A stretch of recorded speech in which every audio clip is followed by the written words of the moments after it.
tranquille. Bonjour, moi, je me présente. Je m'appelle Modibo, je viens de famille Diakité. Merci, Modibo. On reçoit donc Modibo Diakité, combattant MMA professionnel.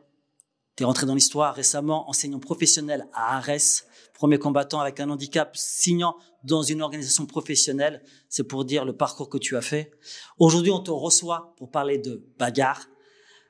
Tu as été combattant amateur avant. On va revenir sur ce parcours-là. On a récemment parlé avec ton coach, Benoît Floria, qui nous a dit que tu avais changé après une défaite à Tarbes. Que depuis, tu es devenu un autre combattant.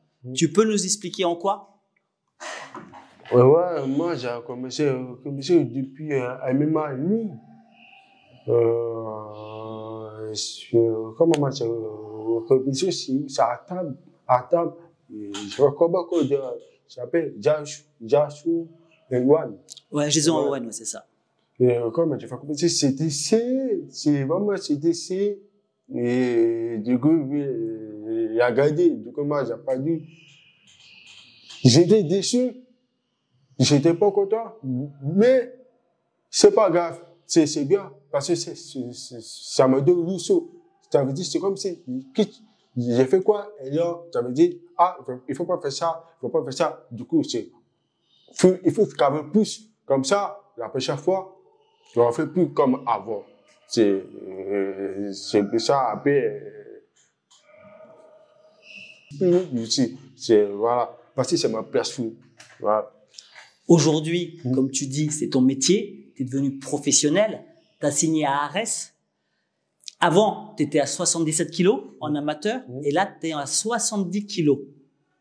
Pourquoi tu es descendu de 7 kilos? C'est beaucoup, 7 kilos. Ouais, pourquoi? Parce qu'avant, c'est amateur. Amateur, c'est 77. Pourquoi? Parce que amateur. Comme si je peux faire plaisir, toi, c'est amateur. Mais là, c'est professionnel, c'est pas pareil. Parce que professionnel, c'est du sérieux. Toi, c'est du sérieux. Pourquoi? Parce que pour moi, c'est bien 70. Parce que moi, c'est naturel, c'est mon poids, toi. C'est 70, c'est parfait pour moi. Parce que j'accepte, en plus, c'est la force. C'est bien pour moi, 70. Peut-être, un jour, tu vas baisser 66. Peut-être, hein. Tu te sens capable? Ah oui, moi, je suis capable, ouais. Alors, la deuxième question qui m'a interrogé, c'est ton cutting. C'est le premier cutting et c'est un cutting dur que tu fais dès le premier combat. Comment tu as vécu le cutting? Cutting? Bon, c'était pas facile. C'était pas facile, par exemple, juste avant combat, deux jours avant. J'ai perdu quelques kilos de stéroïdes. Il faut faire beaucoup de moto avec des serviettes, beaucoup de transpire, beaucoup courir, mort prise. C'était pas facile. Hein. C'était dur. Mortalité, c'est fatigant. C'est vraiment, ben, c'est comme ça. Là, après, aussi, pas avec clairement le produit plus bien. C'est ça. Voilà. C'était quoi le plus dur? Le combat ou le cutting?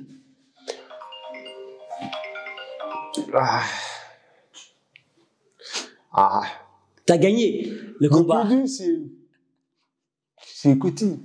Parce que tu sais pourquoi? Parce que c'est cutting. Et en même temps, de ça, c'est bientôt ce combat. Ça veut dire, côté, ça me fait chier. Parce qu'en même temps, c'est test. Et en même temps, le poids, c'est comment? Toi, c'est... Non, je veux pas ce côté, c'est plus dur. Le plus dur comme combat, je pense. On va revenir au combat. Premier combat, première victoire. Tu as dominé les 3 rounds. Les 3, tu les as dominés de la tête, des pieds. Tu as été meilleur au sol. Tu as été meilleur en striking, tu as été meilleur en lutte, tu étais meilleur en cardio, en puissance. Bref, à la fin, logique, tu gagnes, décision unanime, ce qui est normal. Toi, comment tu l'as vécu, le combat? Quand tu es rentré dedans, Ah, ok. Ok.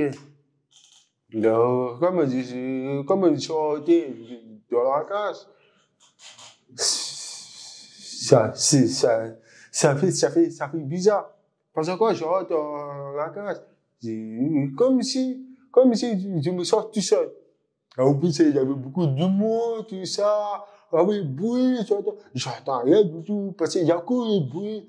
C'est gauche. Comme si je me sens tout seul. C'est dur. Parce que parfois, quand je me sens tout seul, je sais pas si je perds ou pas. Non. Tranquille. Même si beaucoup de stress, c'est pas grave. Coton. Juste, il faut travailler mental. Coton, calme, réfléchir. Ce qui s'est passé avant, j'ai fait beaucoup de prépa. Puis ça, c'est bon. Super. Tranquille. Départ, coton. C'est important coton. Parce que si je coton pas, ça peut devenir c'est n'importe quoi. Après, c'est fatigue. Ça, c'est pas bon. Ça, c'est pas la peine. Le plus important, en mental, c'est coton.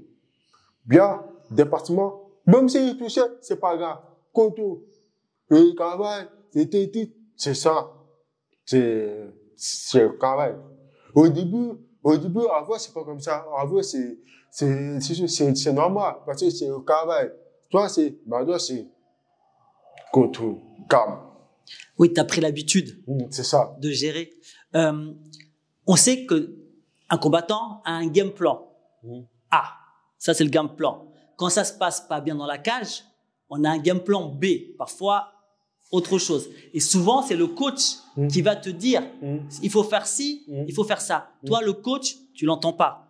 Comment tu mets en place, comment tu décides de changer de game plan, comment ça se passe? C'est pour ça. C'est pour ça. Par exemple, moi, je prépare beaucoup A ou B ou C parce qu'on sait jamais. Il me dit que Bichou.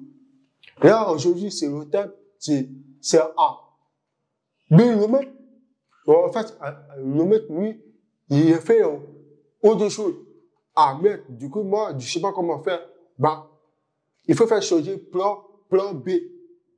Mais si ça marche pas, bah, c'est pas grave. Plan C, même si j'ai besoin de regarder le coach, mais impossible parce que j'entends pas, bah, je dois carrément tout seul. Bah, c'est carrément, c'est A ou B ou C. Même D. C'est ça, c'est ça. Ça t'oblige à travailler plus, encore, que les autres. Ouais, moi, c'est toujours le travail, deux fois plus, toujours. Toujours. C'est un mot que t'aimes bien, travail. Ouais. T'aimes bien l'utiliser souvent. Ça te représente bien. Ouais. C'est normal parce qu'à un moment, c'est ma passion. Du coup, moi, j'ai pas le travail. J'ai bien, c'est normal. C'est comme si tu me mettais. Ouais. Aujourd'hui, tes objectifs, c'est ton premier combat, première victoire, c'est très bien. Prochain combat, tu as une idée du prochain combat? On sait, le prochain combat, ce serait quand à Arès? Le prochain combat, c'est peut-être 5 mai ou c'est 4 juillet. 4 juillet. Mais moi, je pense que c'est 4 juillet. 4 juillet. Je pense. Ça laisse du temps. Ouais. Ça laisse du temps pour que tu Ouais, c'est ça. Toi, tu as signé pour 4 combats. Tu en as déjà fait 1, il reste 3. C'est quoi tes envies? C'est de rester à Arès et aller chercher la ceinture? Ou c'est une étape pour après aller ailleurs? Oui, pourquoi pas la ceinture à Arès, mais 10 ans. Là, j'ai premier victoire, c'est ça, le début. Ça, on va voir. Il faut commencer doucement. Il ne faut pas aller tout vite. Juste, il faut le travail. Putain. Après, on va ajouter. Voilà. Tu es vraiment un exemple pour les gens qui nous regardent. Hein. Les pieds sur terre, voilà le travail, petit à petit, ne pas s'enflammer. Si la ceinture, elle vient, ce sera grâce au travail. C'est ça, exactement. Donc aujourd'hui, ça c'est un objectif à moyen terme. Le prochain terme, c'est de s'imposer encore et encore, je suppose. Si on voit plus loin, allez, le rêve le plus fou, tu te dis, voilà, je gagne mes combats, j'ai une ceinture, que ce soit à Arès ou ailleurs. Toi, ce serait quoi le but ultime? C'est de signer dans une très, très grande organisation? Signer à l'UFC, par exemple? Parce que je sais que tu regardais beaucoup l'UFC quand tu étais petit. Est-ce qu'aujourd'hui, tu as encore cette envie d'aller à l'UFC? Ouais, bien sûr. Bien sûr, moi, je veux bien, plus tard, devenir UFC. Ouais, mais déjà, il faut travailler. Ouais. Si j'ai bien travaillé, oui, je crois. On va voir. J'espère. Ouais. J'espère. On va voir. En tout cas, merci beaucoup. Ouais. C'est tout le mal qu'on te souhaite. C'est d'aller à l'UFC. En tout cas, nous, on sera toujours derrière toi, à te supporter. On se dit rendez-vous, j'espère, au 4 juillet, si c'est pas le 16 mai, pour te supporter. En tout cas, la Fighting Beat, comme on voit sur ton t-shirt, ils viennent nombreux à chaque fois te voir, te supporter. Ils seront encore nombreux cette fois-ci, je pense. Nous, on vous donne rendez-vous à très vite à la bagarre. Et merci encore à Modibo. Allez suivre. On va vous mettre toutes les petits trucs sur les réseaux, etc. qu'il faut suivre. En tout cas, nous, on vous dit à très vite. Et Modibo Diakhaté, il faut le suivre. C'est une pépite très inspirante. Et pas que pour le MMA.